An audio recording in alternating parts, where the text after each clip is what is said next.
lakini pia umefanyia nini sasa? Maana tunatamani kuona improvement kama taifa, lakini pia kama coach binafsi, kama mmiliki tuone huo ushirikiano ambao unaotoa kwa vijana kuhakikisha pia wanatimiza ndoto zao kama lengo mama la taasisi.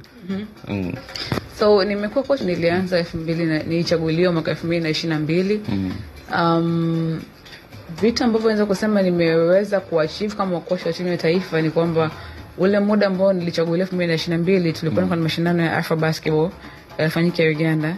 Niliweza kusaidia timu kuqualify kwenda kwenye next stage ambayo ilifanyikia Madagascar nadhani mwaka uliofuata, ingawa huko sikufanikiwa kwenda kulingana na sababu ambazo ziko nje ya uwezo wangu, ama naweza kuelezea kiundani zaidi, sidhani kama naweza kuelezea, ila niliweza kusaidia timu kufika huko. Na vile vile ukiachia hapo, ninafanya kwenye project yangu ya Tai Basketball.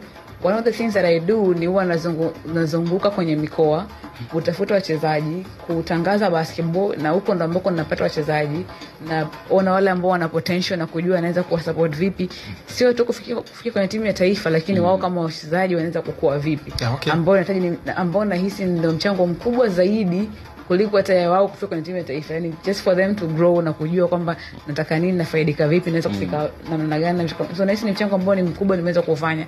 Lakini on top of that vile vile kwa kuwa kama coach wa timu ya taifa na vile vile kuwa na program ya watu wa kike imenisaidia mimi kupata